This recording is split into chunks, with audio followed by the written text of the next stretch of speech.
Tape measures are commonly used by woodworkers and installers to verify measurements, lay out materials, and check assemblies for square. They consist of a plastic or metal body and a retractable blade with a hook at the end. Many are equipped with a lock to keep the blade extended, and most come with a clip to secure them to your pants or tool belt. There are many different types and sizes of tape measures available. Cabinet makers might find a 10 to 12 foot length appropriate, whereas carpenters and installers commonly use a 25 foot tape. In addition to the blade length, blade width can also vary. Larger blade widths offer more rigidity, allowing the user to extend the blade further. Flexible blades allow the user to accurately measure circular objects with ease. Tape measures are available in different units. Commonly used in the United States, U.S. customary tape measures display feet and inches, with the most common increment being 1/16 of an inch. Each foot mark is typically highlighted, as well as increments every 16 inches, since they correspond to common layout of framing material. This increment results from 8-foot lengths of sheet goods, such as plywood and drywall.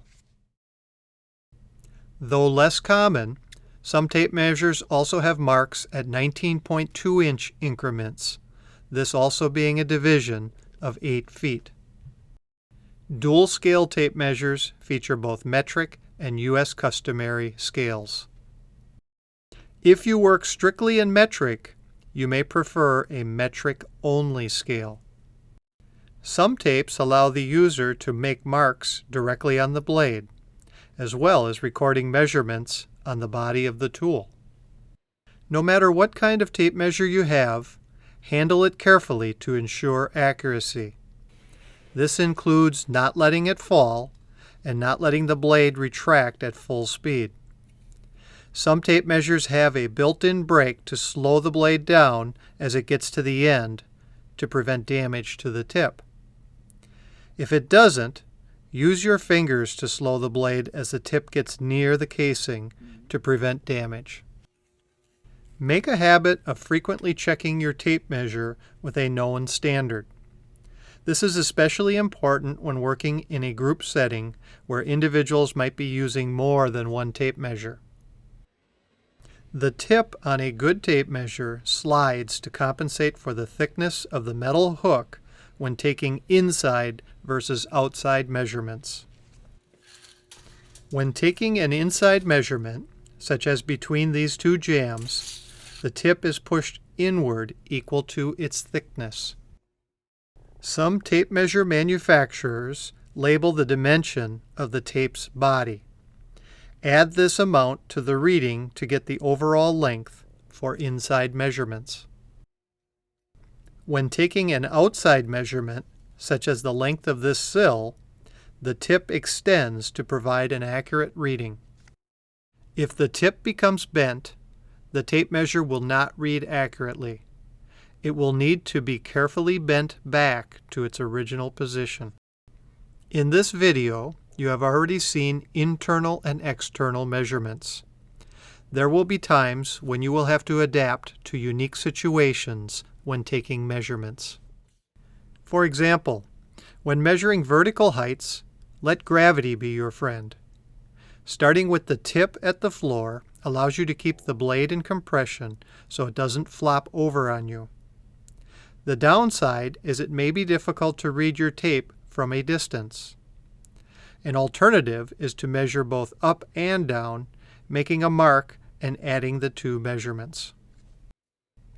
Tape measures are also useful for checking the squareness of assemblies by measuring their diagonals. Another common task is distributing a series of marks between 2 points. An example would be laying out shelves with an even distance between them. To divide a space evenly, try angling the tape measure until you find a measurement easily divisible by the number of spaces desired. Note that in the case of laying out shelves, you must account for the shelf thickness to achieve an even spacing. Subtract the total thickness of all the shelves from the space before dividing it. The hook of the tape measure can sometimes get in the way of laying out accurately. One way to avoid this is to start at 1 inch. This is commonly known as burning an inch. When burning an inch, don't forget to add an inch to your overall length. This is a common mistake. Some woodworkers advise starting at the 10-inch mark, since any errors will be more obvious. The ability to read a tape measure accurately is a critical skill. Become familiar with the units on your tape measure. Treat the tool with care, and it will provide you with years of trusted service.